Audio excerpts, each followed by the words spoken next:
ताज़ा होले विद रिया में आप सभी का स्वागत है और आप देख रहे हैं न्यूज़ पीआर। आज की कहानी है भानु प्रताप की। जी हाँ, प्रयागराज के रहने वाले हैं। किस प्रकार से उन्होंने सफलता हासिल की है।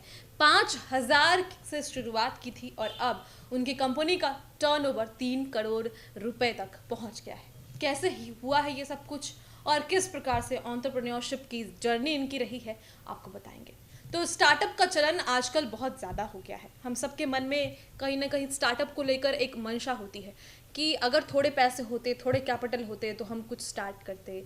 हमारे मन में आइडियाज़ आते हैं और यही आइडियाज़ अगर काम कर जाते हैं तो फिर उनका नाम बन जाता है और फिर हम उनकी कहानी सुनाते हैं। तो आज की कहानी भानु प्रताप की है।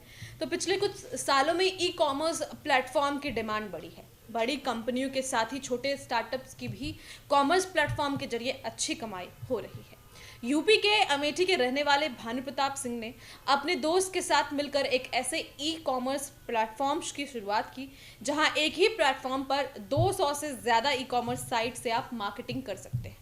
अपने इस स्टार्टअप के जरिए 2 साल के भीतर उन्होंने 3 करोड़ रुपए का अपना बिजनेस का टर्नओवर कर लिया है।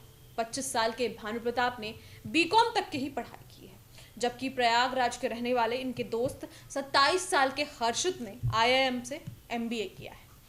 तो बताएं कि वो शुरुआत में खुद कुछ करना चाहते थे, इसलिए पढ़ाई पूरी करने के बाद नौकरी के लिए कहीं अप्लाई भी नहीं किया उन्होंने। इसको लेकर फैमिली का भी भरपूर सपोर्ट था, क्योंकि फैमिली भी चाहती थी वो खुद का कुछ करे, लेकिन यह तय नहीं कर पा रहे थे कि करना क्या है। ग्रेजुएशन करने के बाद वो प्रयागराज आ गए। कुछ महीने ऑनलाइन टेक्नोलॉजी के बारे में स्टडी की और उसके बाद अलग अलग सॉफ्टवेयर और एप्स में जानकारी जुटाई।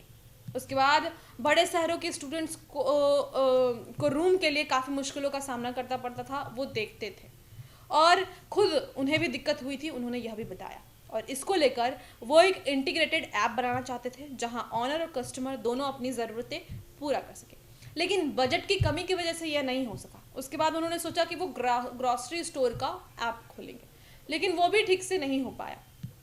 फिर 2019 में तमाम आइडियाज़ को बीच में रखकर उन्होंने अपना एक स्टार्टअप किया। उनका मॉडल था एक ऐसा ऑनलाइन प्लेटफॉर्म बनाना जहां ढेर सारे ई कॉमर्स नेटवर्क जुड़ सके और ताकि कस्टमर जो है कोई भी प्रोडक्ट खरीदने से पहले यह कंपेयर कर सके कि यहाँ कौन सा प्रोडक्ट सस्ता मिल रहा है, किस साइट पर क्या कुछ ऑफर है। इसको लेकर भानु प्रताप ने शुरू किया cashcry.com। आप सबने यह नाम सुना होगा, काफ़ी फेमस भी हो चुका है।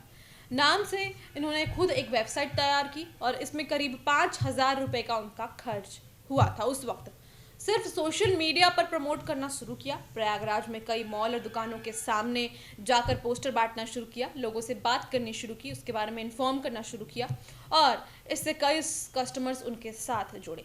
काम रफ्तार पकड़ता गया, लेकिन फिर कोविड आ गया। जी हाँ, बताते हैं कि 2019 के मई जून में हमने काम की शुरुआत की थी। करीब 6 महीने में हमने कंपनी का रजिस्ट्रेशन और बैंक अकाउंट की प्रोसेस में लग गए और इस दौरान कई छोटी बड़ी कॉमर्स प्लेटफॉर्म्स जो है वो हमसे जुड़े।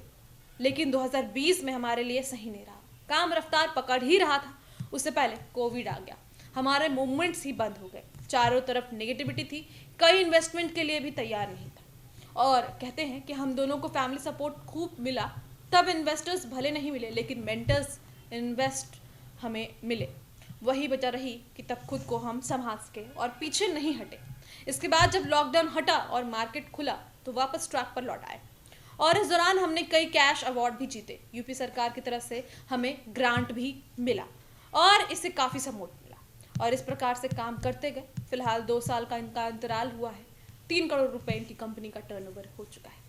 तो देख सकते हैं आप, जान सकते हैं आपके एक आइडिया कैसे सब कुछ बदल देता है। आजकल ऐप बनाना, वेबसाइट बनाना काफ़ी कॉमन हो गया है, लेकिन कॉमन में भी अनकॉमन होना ही जीत है। तो फिलहाल आज की बस इतनी ही कहानी में, कल फिर एक और कहानी के साथ मिलेंगे। तब तक के लिए न्यूज़ पीआर के साथ दिन भर बने रहें। धन्यवाद।